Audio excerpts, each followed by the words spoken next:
ठीक है।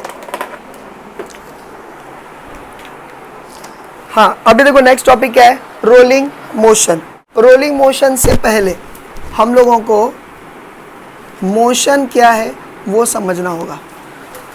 What do you mean by motion? और I would say कि when we say body is in a motion, जल्दी जल्दी, very first chapter sorry very first lecture में मैंने बताया था, वेरी फर्स्ट। देखो, any object is said to be in motion when its surrounding is changing with respect to time. कुछ समझा? अगर कोई भी ऑब्जेक्ट है उसकी सराउंडिंग अगर चेंज हो रही है तो कहा जाएगा कि वो बॉडी मोशन में है। समझ में आ रहा है? ठीक है। अगर मैं कार में बैठ के जा रहा हूं तो मैं मोशन में हूं? मैं मोशन में नहीं हूं। कार इज इन मोशन, क्यों? क्योंकि कार की सराउंडिंग चेंज हो रही है, मेरी नहीं। अगर मैं बाइक पे बैठा हूं, I am not in motion, that bike is in motion. लेकिन जब मैं खुद फिजिकली चल रहा हूं तो उस टाइम पे मेरी बॉडी को कहा जाएगा कि body is said to be in motion. समझा? मोशन समझा? अब मोशन के वेरियस टाइप्स हैं। मोशन के अंदर सपोज रैंडम मोशन होता है, सर्कुलर मोशन होता है, रोटेशनल मोशन होता है, लीनियर मोशन होता है, अलग अलग मोशंस होते हैं।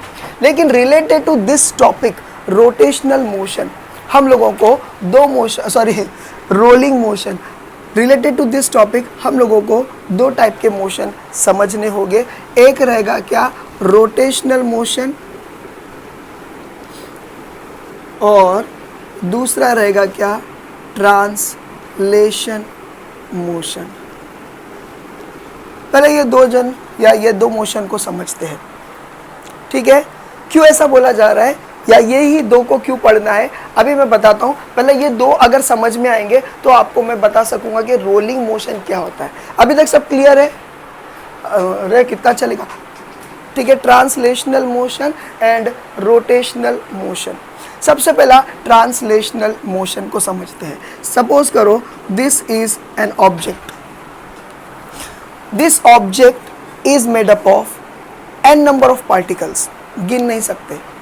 फिर भी मैं कंसीडर कर रहा हूं कि भाई चलो कोई एक पॉइंट है, अब ये ऑब्जेक्ट मूव कर रहा है ऑन अ स्ट्रेट पाथ, तो ये जो पॉइंट है ये बराबर से एक स्ट्रेट लाइन बनाते हुए ट्रैवल करेगा अगर, तो ऐसे मोशन को ट्रांसलेशनल मोशन बोलेंगे। या मैं ये बोलूँगा कि अगर सपोज करो इस ऑब्जेक्ट में n नंबर ऑफ पार्टिकल्स है और मैं कोई दो पार्टिकल्स को कंसिडर करता हूँ और ये दोनों particle from start till the end of the motion, ये लोग आपस में, ये जो दोनों को जोड़ने वाली लाइन है, सपोज इन लोगों का डिस्टेंस है, ये डिस्टेंस आखिरी टाइम तक यहाँ तक पहुँच गया, ये ऑब्जेक्ट आखिरी टाइम तक इन लोगों की ये जो लाइन है ये पैरेलल है। मतलब समझ में आया? या ये मैं ये बोलूँगा कि ये लाइन जो है एक दूसरे को बराबर पैरेलल रहेगी, ऐसे यानी ऐसे मोशन को बोलेंगे ट्रांसलेशनल मोशन। कुछ समझ में आ रहा है? कोई भी मूविंग ऑब्जेक्ट अगर स्ट्रेट जा रही है तो उसके अंदर n नंबर ऑफ पार्टिकल्स है। हम लोग समझने के लिए कोई दो या एक पार्टिकल को कंसीडर कर रहे हैं, फिलहाल मैं दो कंसीडर कर रहा हूँ। और ये दो जन अगर एक जगह से दूसरी जगह जाने तक, अगर ये दोनों के बीच में का जो गैप है या ये दोनों का जो भी स्टार्टिंग और एंड पॉइंट जो है ये हमेशा पैरेलल रहता है, तो समझ जाना ऐसे मोशन को क्या बोलेंगे, ट्रांसलेशनल मोशन। अगर मैं एक पॉइंट कंसीडर करूं तो वो एक पॉइंट एकदम straight with respect to surface, अगर एकदम स्ट्रेट जा रहा है या पैरेलल जा रहा है तो भी उसको ट्रांसलेशनल मोशन बोलेंगे। अगर आपको इसको कंसीडर नहीं करना है पैरेलल, तो फिर आपको दो पॉइंट कंसीडर करना पड़ेगा। समझ में आया? इसको क्या बोलेंगे, ट्रांसलेशनल मोशन। इतना समझा, इसको रहने देता हूँ। और दूसरा होता है रोटेशनल मोशन। अभी देखो रोटेशनल मोशन साफ तौर पे समझ में आ रहा है कि कोई घूमती हुई चीज़ है। अब अर्थ ऐसा भी घूमता है, रोटेशनल मोशन भी घूमता है, और दूसरा होता है सन के आसपास यानी सर्कुलेटरी मोशन भी करता है या रिवॉल्व करता है। ये दोनों मोशन में सर्कुलेटरी मोशन, इन शॉर्ट अर्थ दो टाइप का मोशन कर रहा है जो घूमने से रिलेटेड है। एक है रोटेशनल मोशन कर रहा है और दूसरा कर रहा है क्या, रिवॉल्विंग या सर्कुलर मोशन। ये दो में फ़र्क क्या है, रोटेशनल मोशन और सर्कुलेटरी मोशन, इसी चैप्टर के शुरुआत के पहले लेक्चर में बताया था। कोई बोल सकता है rotational and circulational motion. Rotational motion में याद रखो एक्सिस को कंसीडर किया जाता है। Any object which spins about its own axis is known as rotational motion. ठीक है, मगर ये पंखा जो घूम रहा है क्या ये रोटेशनल मोशन है कि सर्कुलेटरी मोशन है? दोनों है। अगर हम लोग इसका सेंट्रल एक्सिस को कंसीडर करें तो central part is rotating, but इसके जो पार्टिकल्स है फैन के ब्लेड्स के तरफ वो क्या कर रहे हैं? Circulatory motion. क्यों? क्योंकि उनके तरफ तो एक्सिस नहीं है। समझ में आया? सेंटर से कोई एक्सिस पास होना जरूरी है, तो ये हो जाएगा क्या? Rotational motion. लेकिन अगर एक्सिस नहीं है और आप सर्कल घूम रहे हो तो क्या है वो? रिवोल्यूशनर, मेरा मतलब सर्कुलेटरी मोशन। अरे समझ में आया?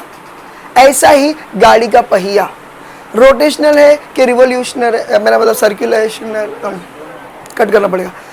गाड़ी का पहिया ये क्या है? कौन सा मोशन है? दोनों है। क्यों? क्योंकि उसका सेंटर अगर कंसीडर करेंगे तो रोटेशनल मोशन, वहां डंडा लगा है ना, और अगर उसके पहिए के एजेस को या सरकमफ्रेंस को या किसी भी पार्ट को अगर पकड़ ले टायर के, अरे समझा? ये सपोज ये टायर है, बन रहा नहीं है टायर, ठीक है, ये टायर है, तो ये तो हो गया एक्सिस, लेकिन बाकी इधर के जो पार्टिकल्स है ये तो सर्कुलर मोशन परफॉर्म कर रहे हैं। इसलिए याद है मैंने तुम लोगों को शुरू में बोला था कि ये जो ऐसे ऑब्जेक्ट्स होते हैं ये दोनों भी परफॉर्म करते हैं, circular motion as well as rotational motion. समझा? अब आते हैं टॉपिक के तरफ। अब आते हैं क्या? टॉपिक के तरफ। जरा ध्यान से देखो, रोलिंग मोशन। अगर मैं ऐसा ग्राउंड बनाऊं, यानी ऐसा फ्लैट सरफेस, ठीक है, और अगर सपोज करो ये तो नो डाउट अगर कोई पहिया है, अगर मैं उसको धक्का मारता हूं यहाँ पर भी से भी रोलिंग हो रहा है, ठीक है। अब अगर मैं सपोज करो ऐसा इंक्लाइंड बनाता हूं, ठीक है, ये इंक्लाइंड बना दिया, ये था एक्चुअल सरफेस, लेकिन मैंने जैसा बैंकिंग रोड में अपन ने थोड़ा सा हिस्सा उठा दिए थे वैसा इसको उठा दिए। ये 90 डिग्री है, ये होगा थीटा ये इसकी हाइट है सपोज, ठीक है, और यहाँ से कोई ऑब्जेक्ट को मैं छोड़ रहा हूँ, धक्का वक्का नहीं दे रहा, खाली से छोड़ रहा हूँ, तो क्या हो जा रहा है? ये रोल होते हुए नीचे आ रहा है, यहाँ तक, यानी जाएगा आगे तक। फिलहाल मैं यहाँ तक कंसिडर कर रहा हूँ क्योंकि जितनी, यहाँ आते थे बड़ा हो गया, टेढ़ा भी हो गया, तो जितनी भी मतलब वो आएगा तो स्पीड यहाँ पर रुकेगा नहीं, वो तो आगे जाएगा। फिलहाल मैं यहाँ तक कंसिडर कर रहा हूँ, ठीक है। यहाँ से यहाँ तक जो आया ये एरिया को हम लोग क्या बोलेंगे, या इस डिस्टेंस को क्या बोलेंगे? S, that is a displacement. ये डायग्राम समझा? एक फ्लैट सरफेस के ऊपर हम लोगों ने क्या किए? इंक्लिनेशन करे, जिसके वजह से एक हिस्से को उठा दिए। कितना उठाए? वो हाइट लिख दी h, ठीक है, और रोलिंग, और ये एंगल बन गया, ये बन गया थीटा, ये बन गया 90 डिग्री, और यहाँ से यहाँ ये रोल होते हुए आ रहा है, रोल होते हुए आ रहा है, तो जो डिस्टेंस उसने ट्रेवल किया उसको s से रिप्रेजेंट किए, जैसे कि डिस्प्लेसमेंट। इतना समझा? अब ज़रा देखो, कोई भी मूविंग ऑब्जेक्ट अगर मूव कर रही है उसके पास कौन सी एनर्जी होती है? काइनेटिक एनर्जी होती है, बराबर है क्या नहीं? तो देखो क्या हो जाता है कि रोलिंग मोशन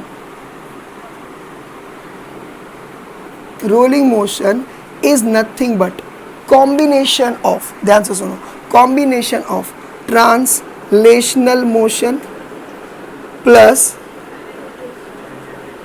रोटेशनल मोशन। अभी देखते हैं कैसे। अगर मैं इसके सेंटर को, सिर्फ सेंटर को कंसीडर करूं, तो देखो इसका सेंटर इस लाइन के साथ, सरफेस के साथ पैरेलल बना रहा है, उस लिहाज से ट्रांसलेशनल मोशन मानेंगे।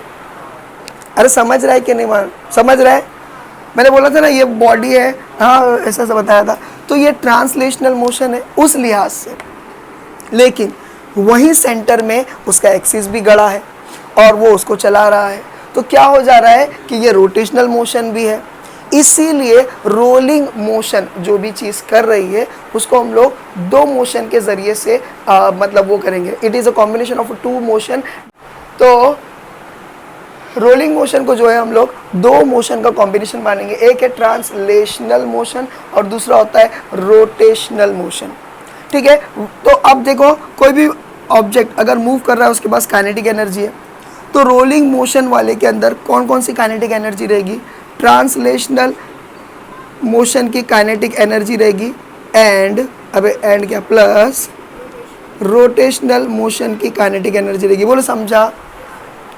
अरे समझ रहा है कि नहीं समझ रहा है? क्योंकि अगर दोनों मोशन का कॉम्बिनेशन है तो उसको हम लोग ऐसा लेंगे, बराबर है। ट्रांसलेशनल मोशन की काइनेटिक एनर्जी क्या है? It is nothing but half mv²। और रोटेशनल मोशन की काइनेटिक एनर्जी, अब देखो रोटेटिंग बॉडी की काइनेटिक एनर्जी हम लोगों ने निकाले थे, क्या है वो? ये देखो ये हाफ आई ओमेगा स्क्वायर। बोलो समझा? अब एक चीज़ कुछ अटपटी हो रही है, वो क्या है मालूम है? आपको पता है गायरेशन, रेडियस ऑफ गायरेशन, उसका फॉर्मूला क्या है? I is equal to M K square. ठीक है, एंड हमको ये भी पता है कि linear velocity and angular velocity का रिलेशन क्या है? R upon omega, sorry R into omega. अब अगर हमको ओमेगा की वैल्यू जानना है तो हम लोग इसको इधर फेंक सकते हैं, तो हम लोग क्या लिखेंगे? Omega is equal to V upon R. अरे कुछ समझा? ये दोनों भी सब्सटीट्यूट करना है इसके अंदर, समझ में आया? तो क्या करेंगे? देखो आई किधर है? इधर है क्या? नहीं है, तो इसको लिख दो। और ओमेगा किधर है? इधर है क्या? नहीं है, तो इसको वैसा ही लिख दो। ये दिख रहा है? हाफ mv² प्लस हाफ क्या आ गया? एम के स्क्वायर, और क्या है ये? Into V upon R. लेकिन यहाँ पर देखो क्या है? स्क्वायर है, तो हम लोग ने ऐसा स्क्वायर डाल दिया। ठीक है, अब ये दोनों प्लस हो रहे हैं, कुछ चीज़ें कॉमन है, ये हाफ कॉमन है, हाफ कॉमन है, m कॉमन है, m कॉमन है, और देखा जाए तो v² कॉमन है। तो इसके अंदर से सब निकाल दिए तो क्या बचेगा? देखो सारा चीज़ गया तो बच गया क्या? 1। अरे रे रे, पहला तो कॉमन तो निकालो, हाफ mv²। हाँ, अब यहाँ पर क्या बचा? कुछ नहीं बचा, तो 1 प्लस यहाँ पर ये गया, क्या बचा? k², v गया, r² बचा, तो k² अपॉन r²। ये हमारा आ गया क्या? Kinetic energy of rolling body का डेरिवेशन। अभी देखिए आपके बुक में एक लाइन लिखी हुई है, linear acceleration and speed while pure rolling down an inclined plane। Pure rolling मतलब क्या, कोई बता सकता है? बोलो बीच में क्या? हाँ, बीच में रुकावट नहीं आए वैसा बोलो, या फिर हम ये बोल सकते हैं कि वो, पूछा नहीं मैंने, हो गया था ना स्टार्ट। तो प्योर रोलिंग मतलब क्या कि बीच में रुकावट ना हो या फिर वो खसकता हुआ नहीं आए। डैट मीन्स उसमें फ्रिक्शन होते रहना चाहिए। विदाउट फ्रिक्शन स्लिप हो जाती है बॉडी, फिसल जाती है, वो फिसलन नहीं होना चाहिए। तो बोलेंगे प्योरली वो रोल होते हुए आया है। ठीक है, इसके अंदर हम लोग को दो चीज़ निकालना है। एक निकालना है स्पीड, एक निकालना है क्या? स्पीड, एंड वो भी लीनियर। और दूसरा क्या निकालना है? लीनियर एक्सेलरेशन निकालना है। बराबर है कि नहीं? ये दो चीज़ बोला है, यानी कि v निकालना है और a निकालना है। ठीक है, अब ज़रा ध्यान दो। हाँ, ऑब्जेक्ट की जो रोल होते हुए आ रहा है। अब ज़रा ध्यान दीजिए, ये ऑब्जेक्ट जब यहाँ था तो यानी शुरू नहीं हुआ था घूमना, इसका इनिशियल वेलोसिटी, और मैक्सिमम टाइम पे हम लोग इनिशियल वेलोसिटी एट रेस्ट 0 लेते हैं। ठीक है, तो इसका इनिशियल वेलोसिटी क्या था? 0 था। ठीक है, जब ये यहाँ था तो इसके पास काइनेटिक एनर्जी नहीं थी, लेकिन एक एनर्जी थी, वो है potential energy. Why? Because potential energy depends upon the height, तो ये ज़्यादा हाइट पे था। बस खाली छोड़ने की बात थी। This potential energy converts into kinetic energy और उसको रोलिंग मिलती है। इसका मतलब हम बोल सकते हैं कि पोटेंशियल एनर्जी ही काइनेटिक एनर्जी में कन्वर्ट हुई। तो potential energy is equal to kinetic energy. कुछ समझा? जितना पोटेंशियल एनर्जी उतना ज़्यादा रोल होएगा या उतना ज़्यादा काइनेटिक एनर्जी। तो potential energy is equal to kinetic energy. Potential energy का फॉर्मूला क्या है? mgh। और kinetic energy of rolling body अब भी निकाले अपन ने, वो क्या है? मैंने रब कर दिया। वो क्या है? हाफ, ये कॉमन था, k स्क्वायर बराबर है। ये सारा हम लोगों ने यहाँ पर निकाले थे। देखो पोटेंशियल एनर्जी और equal to kinetic energy of rolling body या रोलिंग ऑब्जेक्ट। अब देखो अगर हम लोग देखेंगे ये m कट हो रहा है। अब हमको क्या चाहिए? स्पीड चाहिए। तो हमको इसको यहाँ रख के सबको यहाँ फेंकना है। अरे समझ में आ रहा है? v चाहिए ना, v चाहिए ना। तो हम लोग क्या करेंगे? 2 को यहाँ फेंकेंगे तो क्या हो जाएगा? 2gh अपॉन, ठीक है। अब ये क्या? ये तो नहीं है। अब देखो ये सब को मैं एक कंसीडर करके चुपचाप से यहाँ लिख रहा हूँ।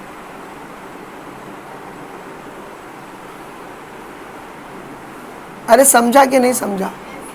अब अगर मुझे ये v स्क्वायर है हटाना है तो मैं यहाँ पर घूंघट डाल सकता हूँ।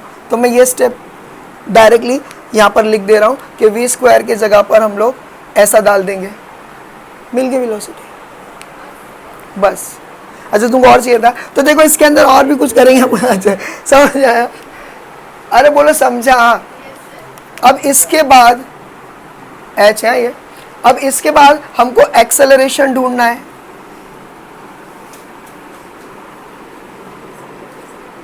अब देखो एक्सेलरेशन ढूंढने के लिए अभी हम लोगों ने कौन सा ढूंढना है? Linear acceleration.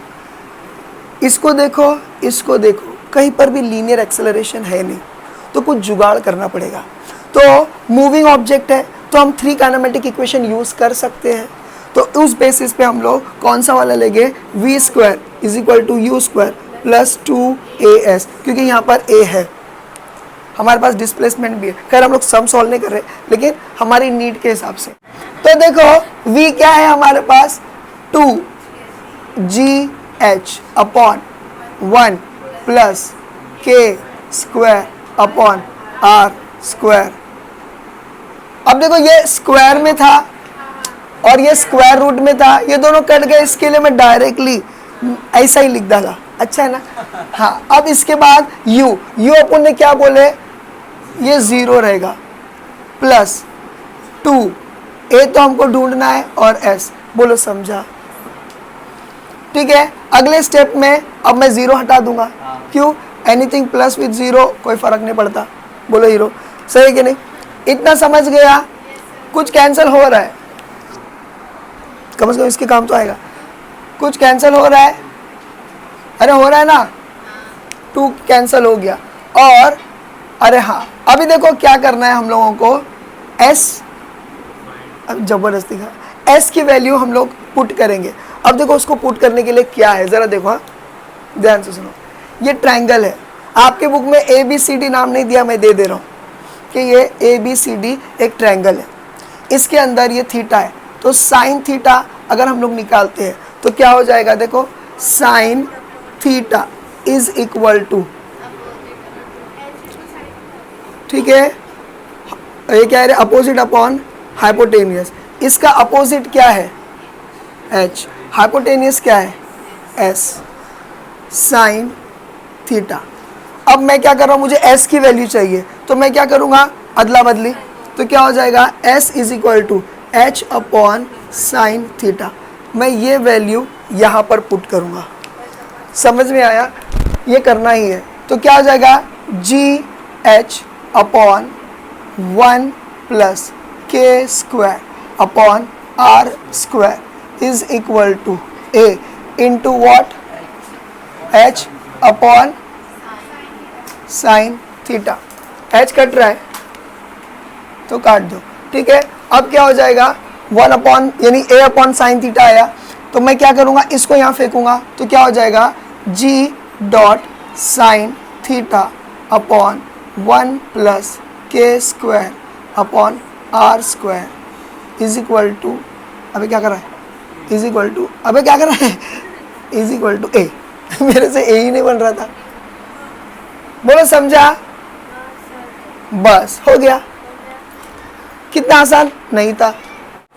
अगर आप लोग शुरू से देखेंगे, जब हम लोगों ने kinetic energy of rolling body का एक्सप्रेशन फाइंड आउट की है, velocity of rolling body find out की है, एक्सेलरेशन फाइंड आउट की है, सब में एक चीज़ कॉमन था, वो था 1 plus K square upon R square, बराबर है।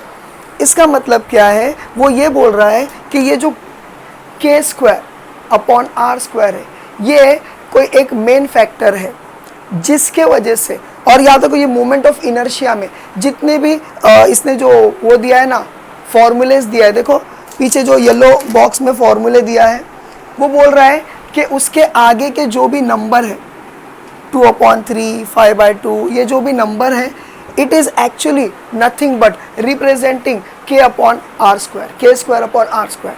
कुछ समझ रहा है? मैं बताता हूँ तुम लोगों को, एक चीज़ प्रूव करके दिखाता हूँ। ये रब कर दूँ, ठीक है? देखो मिसाल के तौर पर मैं बताता हूँ तुम लोग को, आपके बुक में वैसे मिसाल दिया हुआ है, मगर फिर भी सपोज करो वी आर कंसीडरिंग, क्या है वो, आपकी टेक्स्ट बुक खोलो,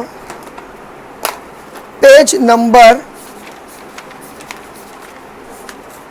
सॉलिड स्फीयर के लिए पेज नंबर 22 पर जाओ, पेज नंबर 22 पर जाओ। देखो इसका मोमेंट ऑफ इनर्शिया क्या है, अरे यार जरा ध्यान से सुनो, इसका मोमेंट ऑफ इनर्शिया क्या है, सॉलिड स्फीयर, बोलो 2/5 mr²। वो क्या बोलता है, जितने भी, जैसे ये सॉलिड स्फीयर है, अगर इसको भी रोल करवाया जाए तो 2/5 इज नथिंग बट m², क्या है वो, हाँ, के स्क्वायर अपॉन आर स्क्वायर, जिसमें ये के है और ये आर है। वो ये साबित कर रहा है क्योंकि वो बोलता है कि सिर्फ रोलिंग ऑब्जेक्ट के लिए, सारे रोलिंग ऑब्जेक्ट के लिए के स्क्वायर अपॉन आर स्क्वायर है और इन टर्म्स ऑफ नंबर है। और उसको देखो वो साबित कर रहा है बाय गिविंग वन एग्जाम्पल। जैसे मिसाल के तौर पे, ये हिल जा रहा है जैसे मिसाल के तौर पे फॉर सॉलिड स्फीयर, अब देखो सॉलिड स्फीयर के लिए मोमेंट ऑफ इनर्शिया क्या है, 2mr²। हाँ चलो ठीक है। और अब देखो यहाँ पर क्या बोल रहा है ये, ठीक है। अब मोमेंट ऑफ इनर्शिया का हमारे पास वो क्या है, फॉर्मूला रेडियस ऑफ गायरेशन का I is equal to mr², ठीक है। अब ये दोनों को क्या सॉरी mk², अब ये क्या करेंगे हम लोग, कंपेयरिंग बोथ द, देखो ये भी I है ये भी I है, तो हम लोग क्या करेंगे, कंपेयरिंग इक्वेशन 1 and 2, ठीक है। कंपेयर करेंगे 1 and 2 को कंपेयर करेंगे तो क्या हो जाएगा, 2/5 mr² इज इक्वल टू क्या है ये, mk²। देखो ये कट हो गया, ये कट हो गया, इस r को मैं यहाँ लेकर गया तो क्या हो जाता है, k² अपॉन r²। वो यही बोल रहा है कि जो भी मूवमेंट ऑफ इनर्शिया में फॉर्मूले है, उसमें जो भी आगे के नंबर्स है, it is nothing but k² upon r²। और अगर किसी में कुछ भी नहीं है, किसी में नहीं है, तो समझ जाना वो 1/1 है। वो बोल रहा है कि कोई भी रोलिंग ऑब्जेक्ट रहेगा, उसमें मूवमेंट ऑफ इनर्शिया जो रहेगा I इज इक्वल टू, जो भी नंबर रहेगा वो mr² रहेगा, जिसमें n जो है is nothing but k² upon r²। ये ऐसा बोला है। अगर कुछ नहीं है तो n मतलब 1 है, और उसका एक अपन ने साबित की है। तो देखो यहाँ पर 2/5 आया, कुछ समझ रहे हैं आप लोगों को। इसके बाद दूसरा वाला देखो, हॉलो स्फीयर। तो अभी हम लोग देखेंगे हॉलो स्फीयर, ठीक है। अब देखो हॉलो स्फीयर के अंदर इसका जो मोमेंट ऑफ इनर्शिया में जो 2/3 ठीक है। m, ये जो moment of inertia of hollow sphere आपके बुक में दिया हुआ है, ठीक है। हमको ये बताना है कि ये जो आगे का टर्म है 2/3 is nothing but k square upon r square. आपने को खाली ये साबित करना है, तो एकदम इजी, ठीक है। मैंने moment of inertia of hollow sphere ले लिया, I have given this as equation number 1। इसके बाद मैं ले रहा हूँ क्या, अब देखो हम लोगों को क्या करना है, 2/3 को बताना है कि it is nothing but a ratio of k square upon r square. मगर यहाँ पर कहीं पर k दिख रहा है नहीं। What is k? k is nothing but radius of gyration, ठीक है। तो इसका मतलब हम लोगों को रेडियस ऑफ गायरेशन का भी फॉर्मूला इन्वॉल्व करना पड़ेगा। तो moment of inertia is equal to is also given by m into K square. बोलो यही है क्या? नहीं। Consider this equation as equation number 2। हो गया। अब एक डायलॉग लिख दो, कंपेयरिंग, ये मैं अलग तरीके से बता रहा हूँ, कंपेयरिंग इक्वेशन 1 एंड इक्वेशन 2, ठीक है। दोनों को कंपेयर करो। चलो पहला वाला क्या था, 2/3 ये वाला into m into r square is equal to, दूसरा क्या है, m इंटू के स्क्वायर। कुछ कट सकता है, कट गया, बचा क्या, 2/3 r square is equal to K square. अब r को इधर लेकर चले जाओ, 2/3 is equal to K square upon r square. That's it.